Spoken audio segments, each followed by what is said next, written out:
Olá, caríssimos alunos. Bom dia, boa tarde e boa noite, como já é de costume. Hoje a gente vai tratar sobre o capítulo 11, tá bom? Ou seja, de associação de resistores, só que agora de associação mista, tá bom? Deixa eu só compartilhar a tela aqui para a gente já dar início. Bom, então vejam só. Essa associação mista, como o nome mesmo já diz, ela nada mais é do que uma mistura. Uma mistura de quê? Dos dois tipos de associação que a gente já viu. Associação em série e associação em paralelo. Porém, já que elas duas estão juntas, a gente, para encontrar resistência equivalente, vai ter que aplicar um novo tipo de situação.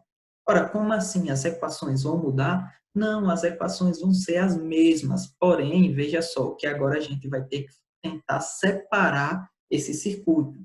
Já que está junto, série em paralelo, a gente vai fazendo a parte em paralelo separada, depois a parte em série separada, até finalmente a gente chegar na resistência equivalente total. Vamos tentar fazer isso daqui na prática, para ficar um pouco mais simples, tá bom? Veja só que a gente tem aqui um circuito que é uma associação mista. Primeiramente, a gente tem esse resistor aqui em paralelo com o de baixo, não é isso? Em compensação, eles dois não estão em paralelo com esse da esquerda. Então, o que é que eu faço para conseguir achar a resistência equivalente de todo o meu circuito? Eu tenho que ir reduzindo esse circuito. Como é que eu reduzo? Lembra lá que resistência equivalente nada mais é do que um único resistor que vale por todos os outros. Então, eu vou reduzir esses dois a apenas um, já que eu sei que esses dois estão em paralelo. Como é que a gente reduz, nesse caso, resistores que estão em paralelo? Tem várias equações, né? Uma delas é um caso específico para quando se tem apenas dois resistores. E é ela que eu vou utilizar aqui. Então, veja só o que é que a gente vai fazer. Quando eu fizer a minha resistência equivalente desse circuito aqui, isso daqui vai dar 2, tá bom? Veja que agora o resistor equivalente desses dois está em série com o que sobrou. Ou seja, agora sim dá para eu fazer a minha resistência equivalente de todo o circuito, porque tudo isso está em série. E como é que se faz a resistência equivalente de um circuito em série? Só é somar, não é isso? Então vamos às contas. Parte por parte. O que foi que eu fiz primeiro? Eu peguei a primeira parte que estava apenas em paralelo.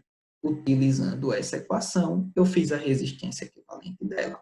Vamos chamar aqui de R1, R2 e o outro de R3, tá bom?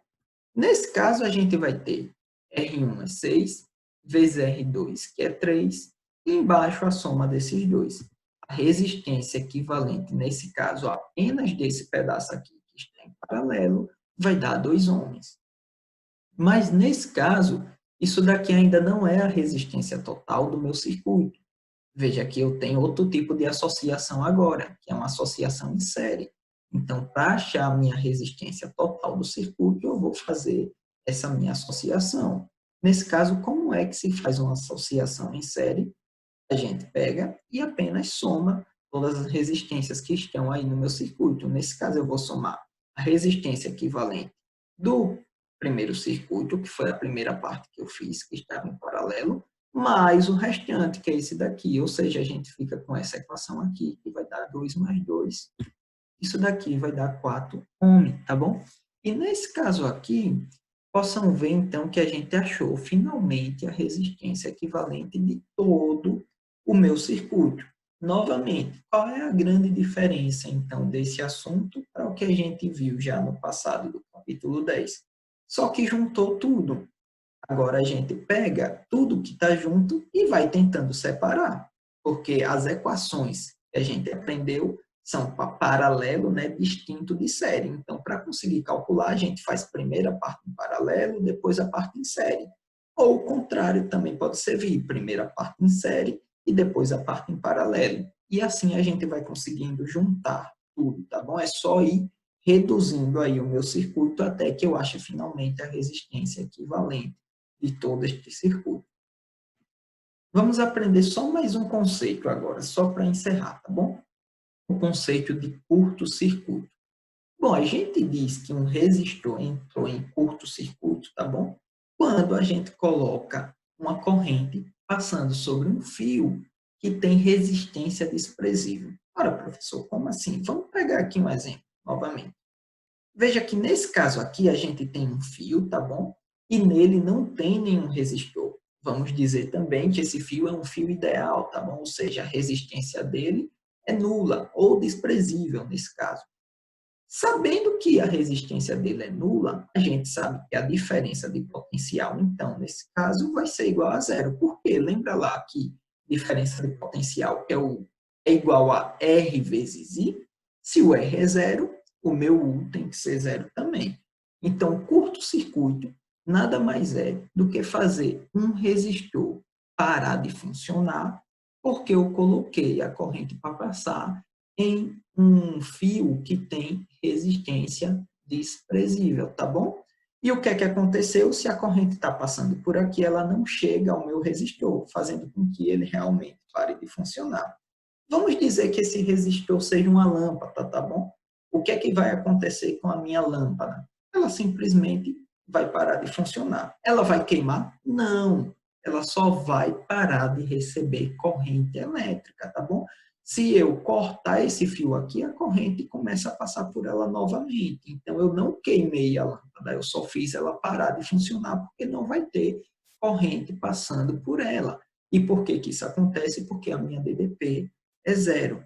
Daí até uma curiosidade, tá bom? Vamos ler isso aqui rapidinho. O termo curto é usado porque, geometricamente, os pontos podem estar muito afastados, mas eletricamente é como se fossem um único ponto, uma vez que ambos têm o mesmo potencial elétrico, focando justamente aquilo que eu disse, a DDP, que é a diferença de potencial elétrico, vai ser igual a zero, tá bom, pessoal? Só mais uma coisa, no cotidiano, a aplicação desse assunto é um pouco diferente. Veja que aqui a gente fala em curto-circuito quando a gente fez um resistor parar de funcionar, não é isso? Já no cotidiano, a gente usa esse termo curto-circuito quando queimou algum aparelho, tá bom? Tem essa diferença. Bom, pessoal, por hoje é só. Até a próxima aula.